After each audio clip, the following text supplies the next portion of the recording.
Welcome to Concrete Keeping It Real. Today we have our guest, Zoe Dat Drippy Barber, out here from Big North, man, I like to call it. You know, he's an ordinary individual with an extraordinary testimony. So he's gonna talk to us while he's doing my hair. You know, getting bald up here. He already was, taking over on me, telling him to get bald up here. But we're gonna have this conversation, man. Zoe, introduce yourself, man. You already know it's Zoe Dat Drippy Barber, coming out of North Miami, the legendary North Miami at that. Legendary North Miami. So where you was raised at, Zoe? I was raised in North Miami, 6th Ave and 7th. Right. My father's side was 6th Ave, and my mother's side was on the 7th. I was more with my mother. Okay. When you say seven, what you mean by 7? Basically, West Side. West Side. I may say that, right? West Side ain't nothing wrong. That's Big North, all that Big North man. Say. Off rip, but I mainly took to the East Side as my home. I took the East Side no matter what as my home. Okay. You feel me? 950 Northeast, 147th Street. Okay. On Lil V. You feel me? Right. So how was your upbringing? You was raised separately, or you was raised with? I was raised separately. I was more so with my mother.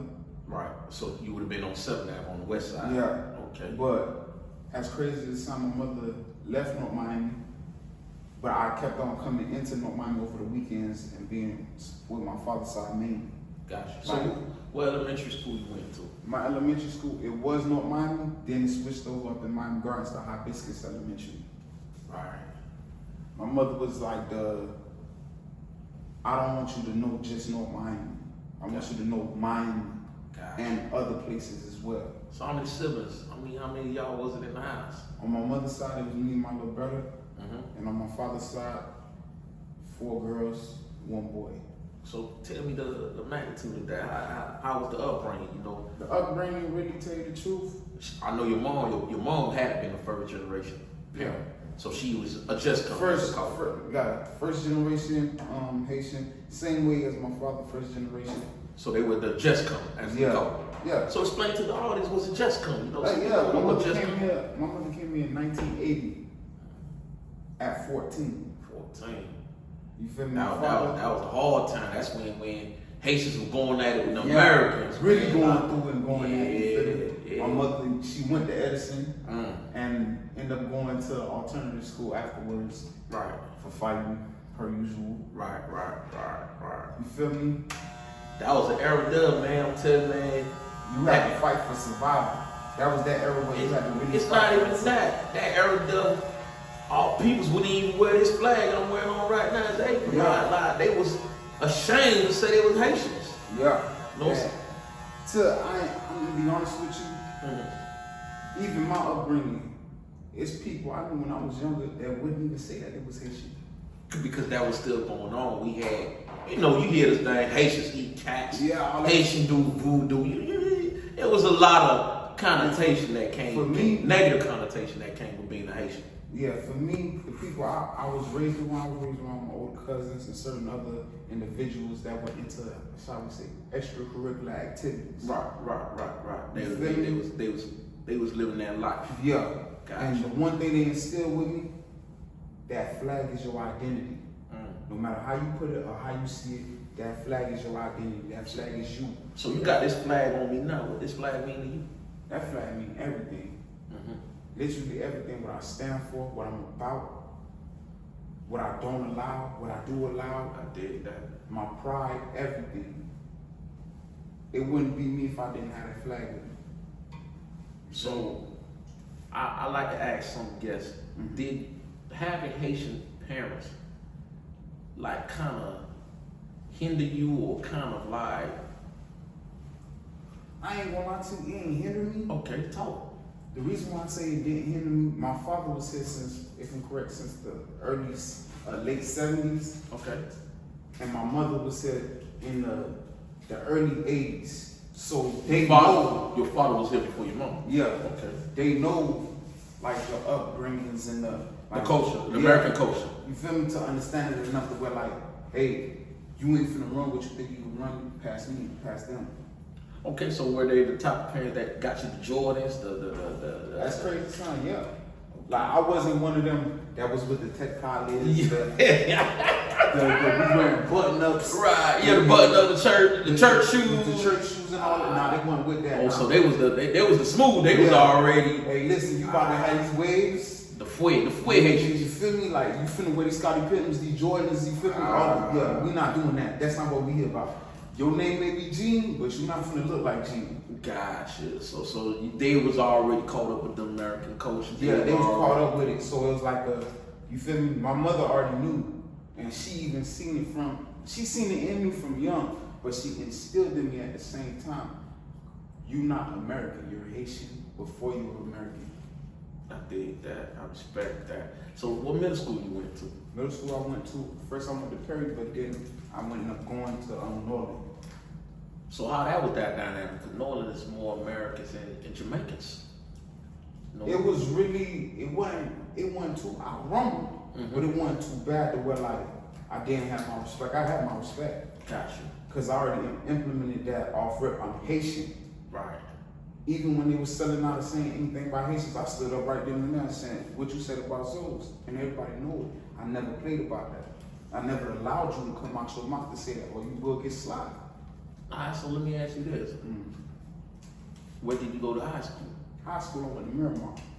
Okay. You feel me? Everybody, like, when they hear that, they be like, so how is North Miami even implementing your lifestyle? So explain that to the viewers. North Miami is basically home to me. Right. You was always going back. Yeah, no matter what. During the weekends, after school hours, you was always hanging back. North Miami, straight up. Gotcha. I was catching the 18 to catch the 9 to drop off on 163rd. Not the 9 and the 18. Yeah. Not the buses. Exactly. I don't think these kids know about busing the back. That's before Uber, before the Lyft. You know, you remember the bike rides? Yeah, them bike rides, them Huffies. Right, man, listen. I remember when we were younger, man, we used to ride bikes from you could say from North Miami to goddamn, what's that place called? The Omni Mall. I don't know if people remember the Omni Mall down there by Bayfront. Yeah. You know, dishing the taxis and all that. That's before the Uber and Lyft. You tell the taxi, drop me over here and take off. Taxi, Zoe man running after it.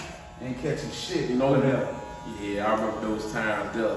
So you was catching the 9, as you said, the bus 18, bus 83, whatever it was that brought you back to North Miami. Yeah. What it is in North Miami that draws you to it? Like, it just felt like home. Like, even though I'm around a bunch of Trinis, Dreads, Jamaicans, and Spanish, like Latins, meaning Dominicans, Puerto Ricans, and stuff, it's cool and all that. They were more loved and respected.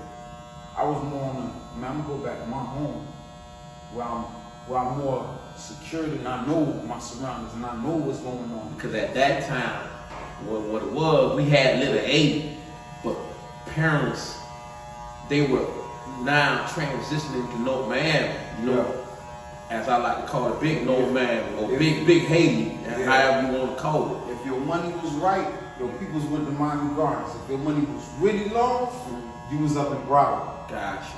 You feel me? If your peoples knew how to, you feel me? They did what they did to get up. Yeah, you was up in Broward. So let me ask you this: when did you find out you had the skill that you got now that you're utilizing on me right now, cutting my hair? It's how you stumbled upon that? It's often a fall back and go back to where it all originated, La Haiti. No matter what, you can't speak saying you Haitian and not say you didn't come from La Haiti, even though you from out of North Miami or wherever part of North Miami from the NB, it gonna resolute back to La Haiti. Alright, explain on that, you know, like, explain to the viewers. Like basically, La Haiti was basically the hub of once your people was getting off the airplane or the boat or however they came, let's be real. At the time, never left. You know, I was on 46, I was on 86, I understand. That's what the people like, it's either your peoples came from off the boat, they came off the plane. You feel me? They had somebody there already. And basically, you start off in La Haiti till you got your job or did what you had to do and work your way into Miami. And that's how I spread it out. Man, Little Haiti ain't the Little Haiti we know, man. Nah. They done trickle it down to a little 2-3 blocks. Yeah, Little Haiti was so fast back then. It was down there 20 blocks, 30 blocks. Yeah. You feel me? Now as you see the design district, the music art district, and all that type of stuff, and I'm like, damn. I remember when all this was Little Haiti. So let me ask you this: when like you said that you gotta go back to Little Haiti, so when did you first cut the first hair? My first hair I cut was in 2012. 2012. So that was like almost a decade ago. Yeah, not basically a decade ago. So you found this a little. You My found this family- skill as you got older. Yeah. It's not something you knew. Nah, like my family owned a barbershop in Little Haiti called Prestige Barbershop. Gotcha. If you know LS, you know Lunix, you know Hoodnut. These are all three my blood family members. I literally sat and watched them carry knots like big dope boys.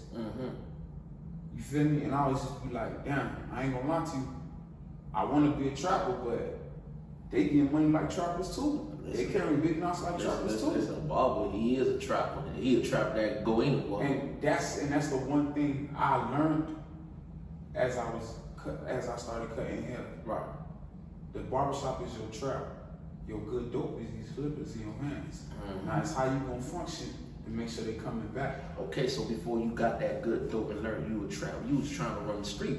Yeah, I was seriously trying to run the streets. So tell us about that when you was running the street. How that? I ran the streets, but I learned the hard way. Right. And I feel like my situation on when I got shot at the age of 12, I didn't take it as a life lesson, as a bad life lesson. I took it as a lesson of this what could really happen to you if this shit done. Like, if this shit would have went out and left, that would have been my head, that would have been my face, that would have been over with. This podcast right here would not be going on with me in it if I didn't change what I was doing.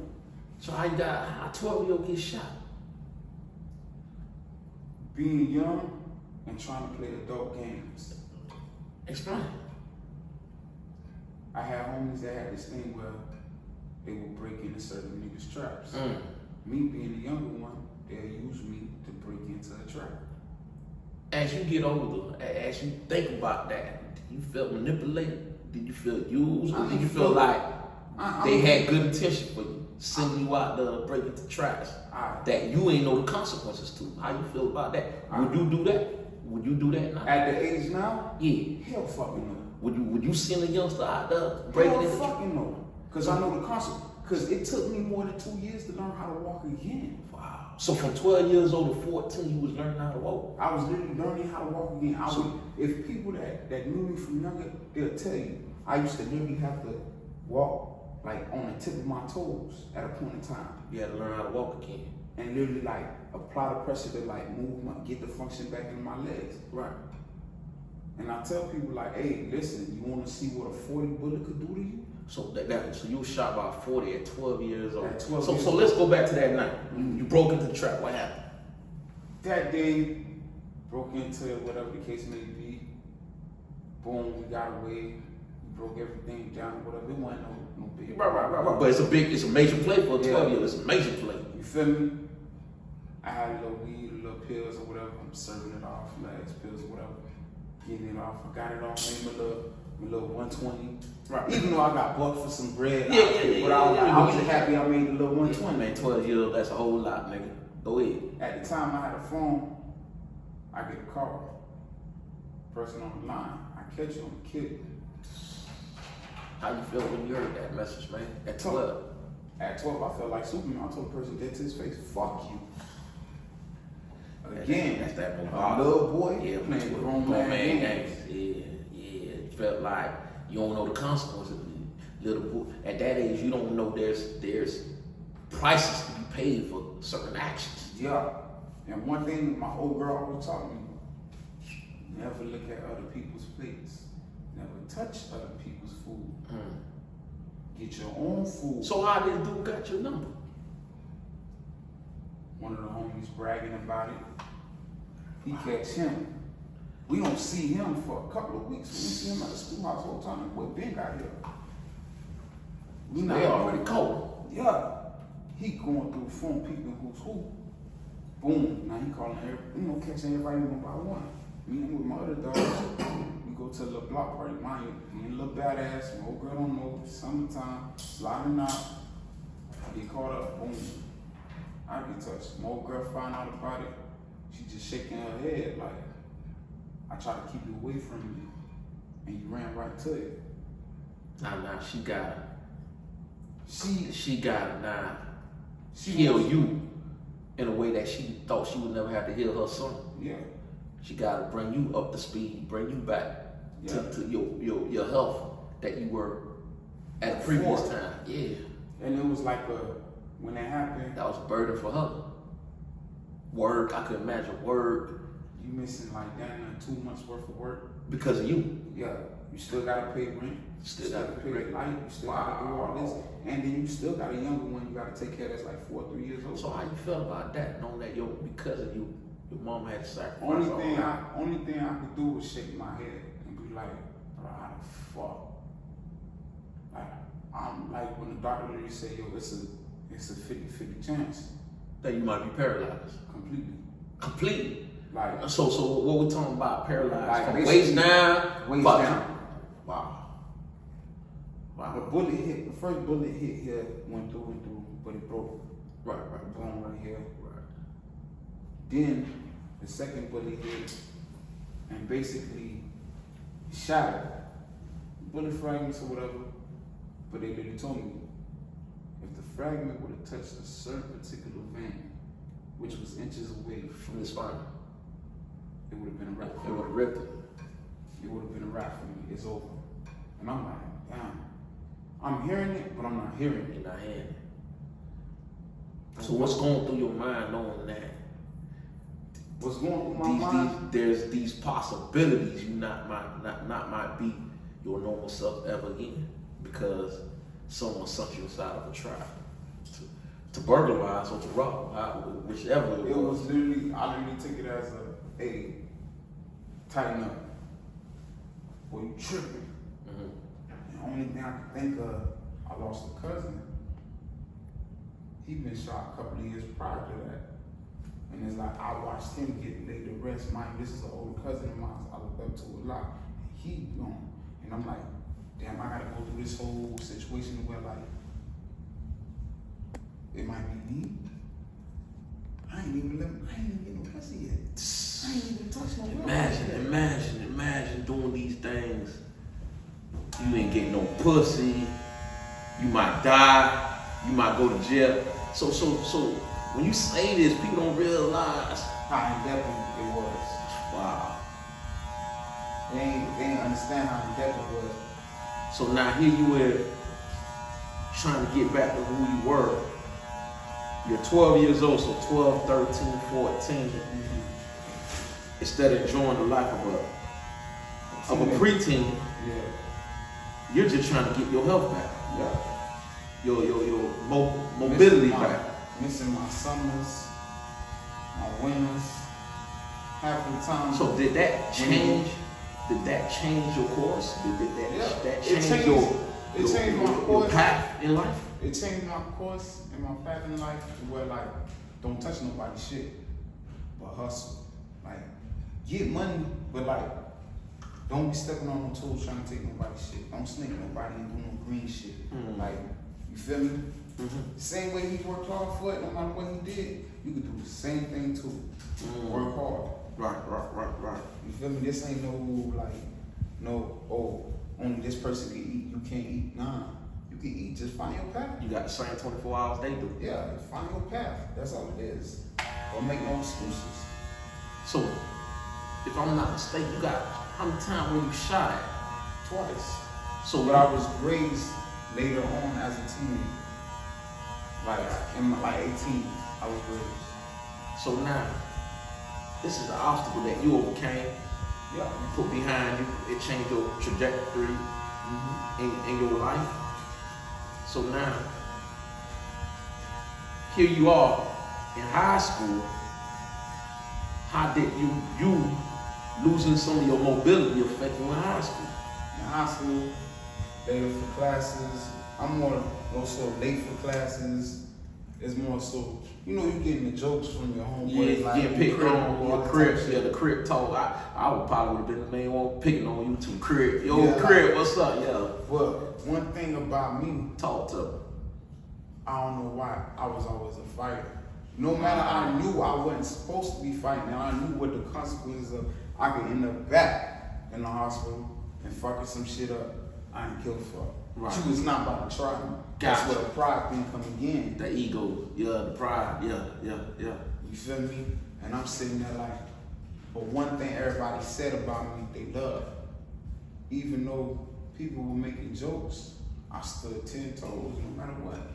I had no fear to nobody. I don't care how big or small you was. You finna get these hands and you finna just work some way, somehow. Right. Cripple or not. And I proved it time and time again. So at one point, I know all that stopped. All that you trying to prove yourself, and you became the man you are now. So when did all? It stopped, to be honest, around the time my mother passed. And when did your mother pass? She passed literally right after, I'd say, a couple of months right after I turned 18. She ended up catching a stroke. I ended up finding her in the crib, passed out, catching a stroke. You fucked your mom. Yeah, like I walked in the crib, looked in her room, I didn't see her. Called her, and then called my brother. Didn't see nobody. I look over again, I see a leg. On the floor. Nah, like off the side of the bed. Right. So I look over again, what the fuck going on? I look, she's sitting up, hunched over like this. Like, Dang. I'm not what the fuck going on. Right. I walk up to her, like, Mom. So I snap, Mom. She look up, half her face is Drew. She's aware of what's going on. She just can't respond. Cause the stroke called her. Damn. And what's crazy about it, they say she started having a stroke somewhere around 10:30 to 11 o'clock, which is around the time I went to school. Right. So she been like that since from the time you came to school. She was in the process. Not in the process. The stroke was progressing. Yeah. Because she's already had the stroke. So by the time I get home, all I see, you know, now I'm really starting to look. I see the blood stains on the floor. I see certain things. I'm like, what the fuck going on? Like, so I'm spooked out. I call family members like, hey, I don't know what's going on. Da da da. I'm scared. They're like, call 911. I call 911. Got her to the hospital. Got her to Zoe Dat, whatever the case may be. That's when they told me your mother had a stroke. And at the same time, How old was she at that time? she was 37. That's young. She was 37. 37. That's young. That's young. Yeah. Continue. So whatever the case may be, they're like the main vein in the middle top part of the head bust. A brain aneurysm. So her head started to swell. I'm sitting down with her, crying. She looked at me, she's like, why you crying? I said, I can't see you like this. This not who I seen. This not the mother I know. This not who I know. I can't look at you like this. I just kept my head down and I kept crying. She grabbed my head, she said, don't never cry. Right. This one I need you to be strong. This one I need you to make sure you just take care of your brother for me. That's what she said. Yeah, make sure that you okay. Right. I love you. I'm with you at all times. Don't worry about So it. she was able to convey those words to you Yeah, at that time. yeah, that was her last words to me. I love you. I love you and your little brother. Protect your little brother and make sure you're good. I'm gonna watch over you. Don't worry. I said, all right, man, I promise I will. After that, it was like, I literally did a 6-month run where I'm going from school, going to the hospital to check on her, pick up my little brother, check on her. She was unconscious the whole time. for how In a long? coma. In the coma for how long? She was in a coma starting January 18, and she ended up dying May 6, 2009. So it was a machine keeping her? Mhm. Wow. I'm sorry to hear that. Yeah, I just take it as a. Right. So where was your father at this time? To be honest, he was there, but he wasn't there. Even through the process of your mom Like, being in a coma. he was there because they told him, hey, that's your son. You have to. So you're saying he really didn't want to be there. Like, he really never was there, like, even when I was younger. Right. Even though, yeah, you heard me, I said, yeah, I used to go to his crib. I used to go to his crib to look for his presence, look for his existence, like as a father. But my uncle was really my father. Gotcha. From your mom's side? No, my dad's From side. your dad's side, okay. His youngest brother, he really was like my father. He was really like hands-on with you. Taught me about cars, taught me about sports, taught me about girls, taught me about everything. You know, about music, everything. Like, because of him, I'm so addicted to listening to music. I'm so into cars the way I am. I'm so into certain things because of him. Right. Because he taught me the game. He taught me everything. And certain other cousins on my mother's side. And other people I like on the streets that basically I looked up to. Man, that's a lot, man. Be 18 to have already been shot, to not losing your mother. Man, that'll set anybody back. That sense. Some people take that and just go the other way. What kept you going to where we are now? My mother telling me not to give up. So those words, them dying words, as we're gonna call it, Yeah. it's what kept you on the straight path, leaving that past you once lived alone. Don't dirty her face. Wow. You came out here for a reason. I made you for a reason. I made you to succeed. Legacy. Even though I couldn't give you fully what you deserved, I gave you enough. I gave you enough to where you could build your own now. Now, once you got what you need, progress off of that. You know the game. I taught you enough now. Just remember everything I taught you. And as I got older, everything I went through as I got older, I heard her voice in my head. And it's like every little bits and parts that she was already teaching me, right. It just popped up in my head. It was like, this is what she was talking about. All right, so I gotta move like this. You know I kind of envy you, and I'm not gonna say envy you in such in a bad way. No, envy, it's good envy. Yeah, that's what I'm gonna say, because you was able to talk to your mom and you were able to hear those last words. You know, I like to tell people, and I literally believe it. While incarcerated, I'm on the phone with my brother. April 15th, he took his last breath with me on the phone. He literally passed away with me on the phone. Damn. May 7th, I'm literally on the phone. I'm on the phone May 7th. I'm talking about weeks later, 3 weeks later. My brother died, and weeks later, I'm on the phone with my dad, and he passed away. And they gave me some last words too, you know. They told me, one of the words they told me was, I will be on. And then they loved me. But you know, I always wish that I was by their bedside, an opportunity you were able to have. An opportunity to just, although you say you, in that moment your head was down, but I know in that moment your head lifted and you locked eyes with your mom when she told you to take care of your siblings. You see, that's something I wish I had, man. I had, but at the same time, I had a lot of built up rage. Talk to me. A hell of a lot of built up rage. That I was literally a loose cannon. You could not tell me nothing. I don't want to hear nothing. Ain't nothing you saying, speaking right to me. All I know is take care of my little brother, make shit happen. Right. So I did dwell in doing extracurricular activity and things. Right. But I had to stop myself in the same time. Why? One day, got through doing what I do. I'm about to take a shower. I'm high as shit.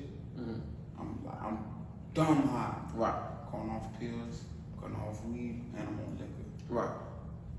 I'm looking in the mirror in the bathroom, and I started crying. You had to face yourself. I never looked in the mirror. You had to face yourself. Since my mother died, I never looked in the mirror and really looked at myself. That's crazy you should say that. So when you looked at yourself in the mirror, what made you cry? What did you see at that time? Off pills, high, off weed, off liquor. In that moment, take us to that moment. I seen my mother. You in that mirror? And she just shook her head at me. And I just said, damn, bro, I'm letting you down. This is not what you wanted for me. So how old were you when that I would like to call it epiphany happened? That time I was 19, dropped out of school. So that was about a year later. Yeah. I literally got forced into giving up my little brother, but I was still trying to keep in touch with him. Right. I felt like you lost guardianship over them to the States. Family literally forced us apart. Right. I understand. And I felt like at that time, because I had a dream at that time, she talked to me. I said, don't let him go to his dad. I told you to take care of him. Why you didn't take care of him? I said, I can't. They fighting me. I can't do it. You felt worried. You felt tired. You just ain't. I couldn't. But I couldn't imagine you 18. You This trying to is what I'm figure it out. myself. Yeah, you trying to figure it out. And here you is. You gotta take care of another human being, another man at that. And then he watching what I'm doing. And I know he see everything I'm doing. And then what I'm doing ain't right. Right.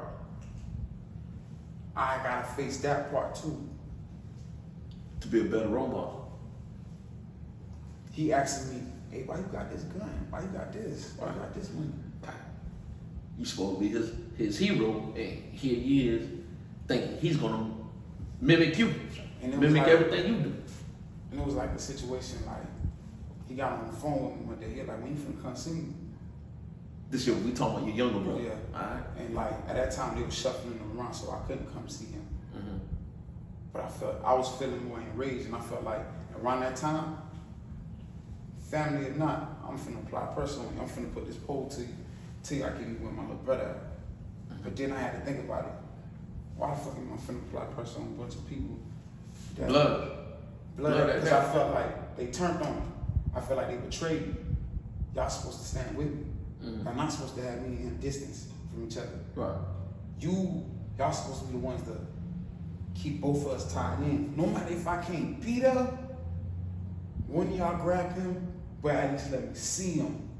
Right. I get him money. At that time, I'm making money.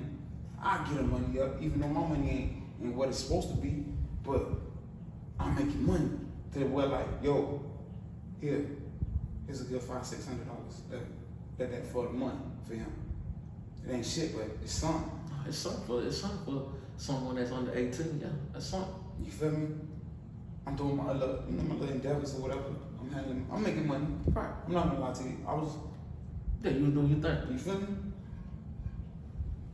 But just standing in the mirror, seeing myself, crying, all that type of shit, I was like, yo, I gotta cut this shit out. Gotta change your life. I got to change my life. I'm tripping. I started slowing down on certain things. One day, my uncle, this is my father's second brother, God bless the dead, hit me up on the phone. What you doing? I said, nothing. He like, why you not in school? I said, I just dropped out. He said, why you dropped out? I said, to be honest, my mom told me she not gonna die. This is what she said to me as long as I could remember being alive.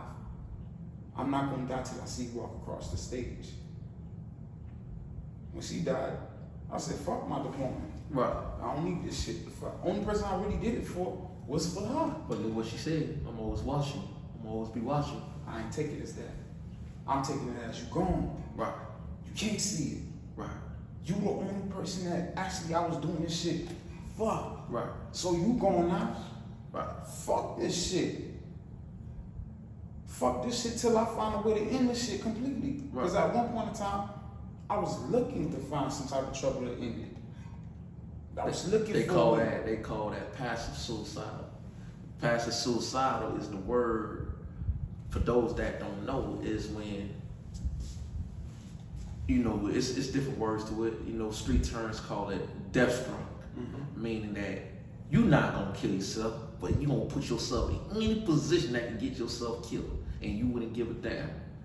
Even if it means firing off with the police. Yeah. You know the end result gonna end with you dead, but at the end of the day, you're gonna put yourself in that Because position. I felt like I was more at peace if I was dead than alive. That's powerful.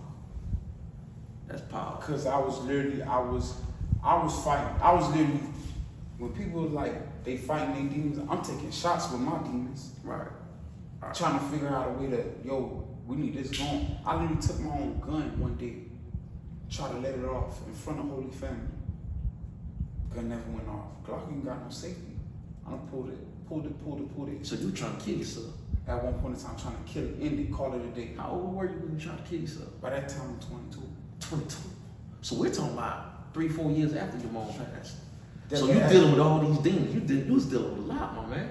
It got to a point, that's when I just started cutting hair. I done finished Job Corps. Mind you, I told you my uncle Yeah. put me in the Job Corps. So your uncle, because of that conversation with your uncle, you went to Job Corps, but yeah, you still fighting these demons. Still fighting and find demons. yourself in front of the Holy Family with a gun.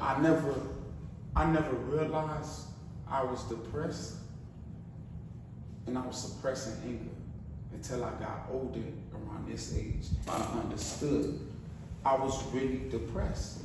I was really suicidal. So tell me this, why you think in our community, in our culture, it's hard, especially with us, why is that a subject not talked about? Depressed, Cause suicide, these things really do exist.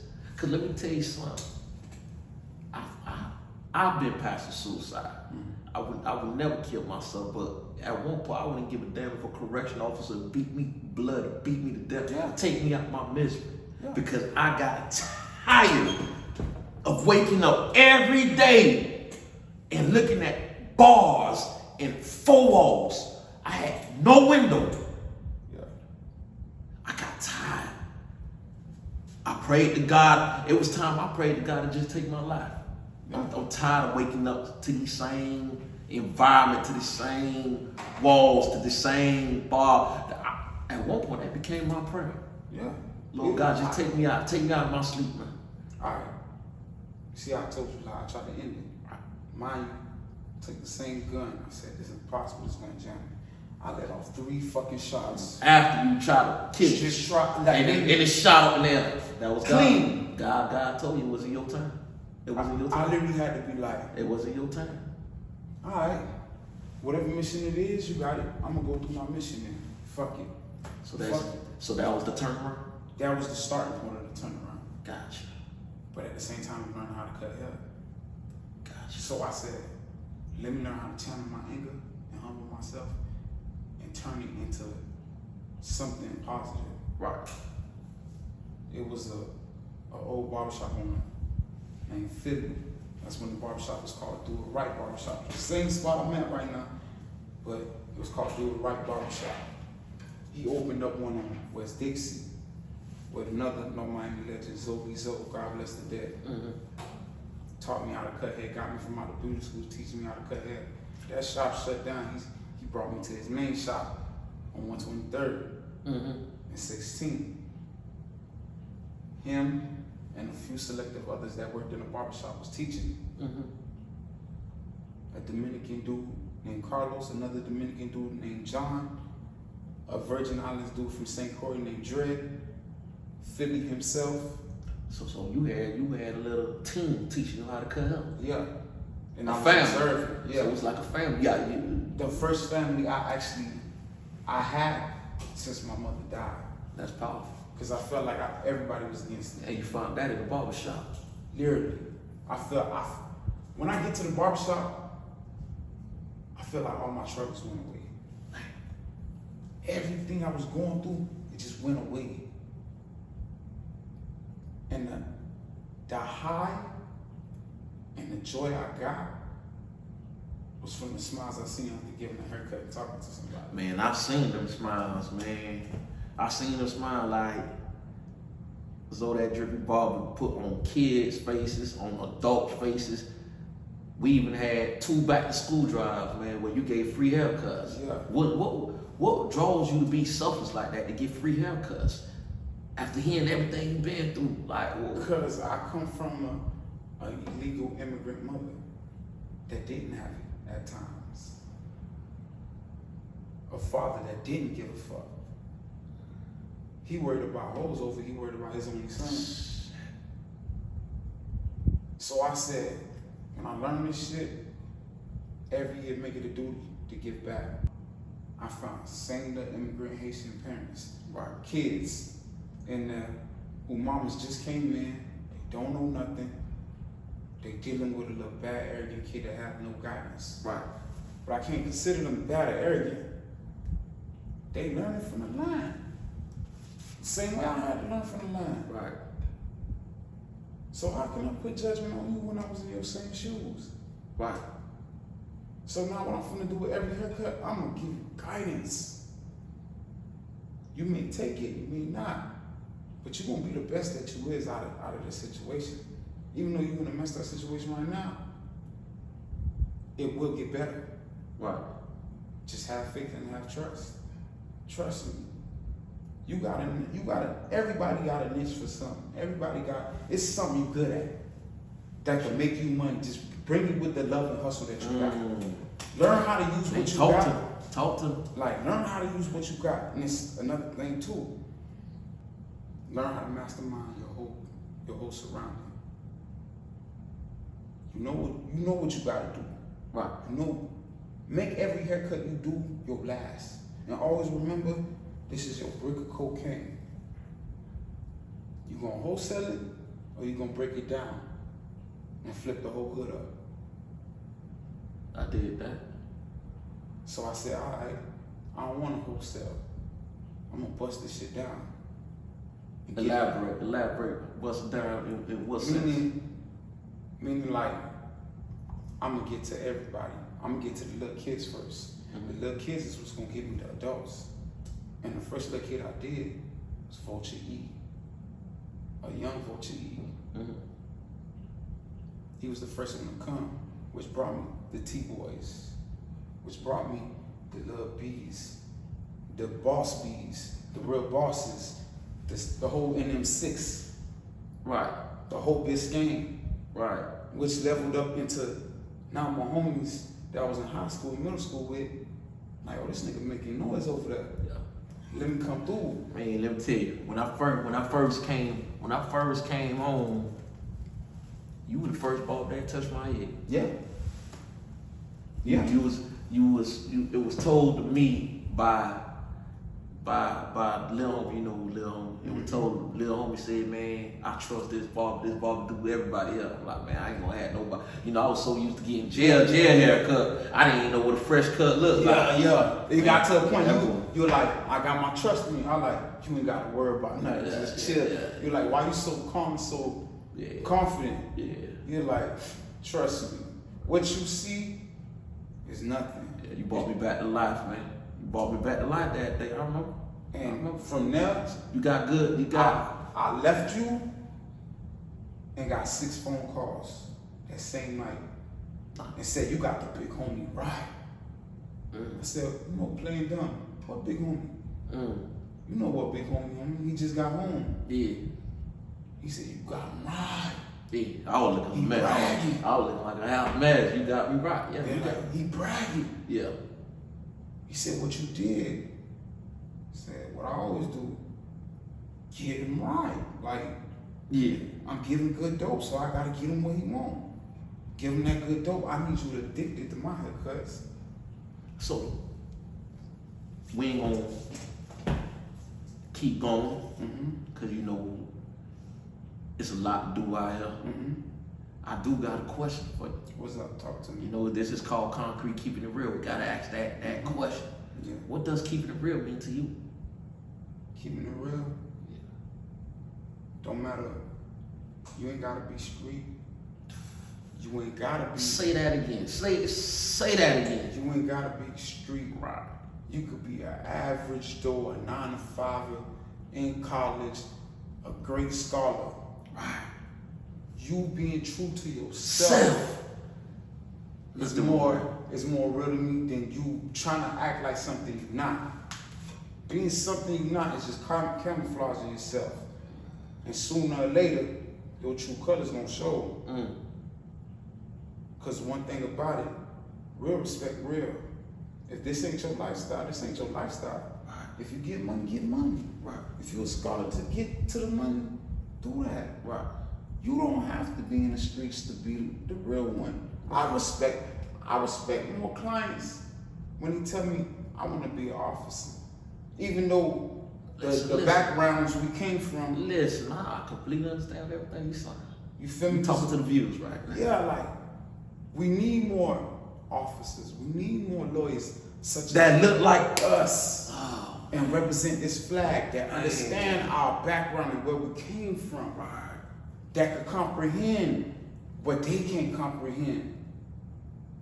That think, when they think that we're being aggressive, actuality, we're just telling a story and it sounds very dramatic, but really, actuality, it ain't that, it's just the Haitian in us or the island in us That talk loud. that just get us to that level. Yeah. It ain't really being much, it ain't really being bad. It's Right. just, we learned this from our old girls and old boys and the uncles. Yeah, you you know, like, you think mommy was arguing with somebody on the phone? She was just telling the story. she just telling a whole story that's funny as shit. Not knowing to you why she so aggressive, why she cussing the person out. Actually, she ain't cussing nobody out. She ranking the person on the phone about something they did when they were younger. And actually, you down and laughing, even though it's grown for talk you ain't supposed to be in. So, y'all heard what Zoe just said, man. Keep it real with yourself. It don't matter if you work 9 to 5. It don't matter if you're in school looking to get a degree. Keeping it real doesn't mean you have to come from the street. Keeping it real is just your true form of self, knowing your self-worth. And if someone don't like who you are, so be it. There's plenty more people out there. They don't pay your bills. They do not pay your They bills. don't pay your bills, man. He said it. They don't pay your bills, man. At the end of the day, when you get home and you by yourself and you looking at your kids and looking at your girl, that's the only people that's gonna matter to you. Because at the end of the day, you're gonna sit there and try to do something that you know you're not, and end up in consequences to where like you fold and you telling everybody how real you was the whole time. You're a whole clown. Because you ain't know how to be honest and say, hey, this is not me. This is me. I love y'all, but this ain't my type of lifestyle. I respect that.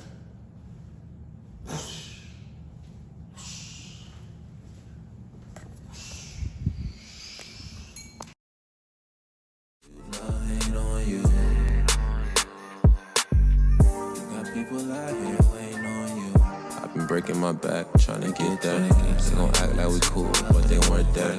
I was dealing with it all on my own. Breaking my back, trying to get that. They gon' act like we cool, but they weren't that. I was dealing with it all on my own. Breaking my heart again as you go. We'll get some.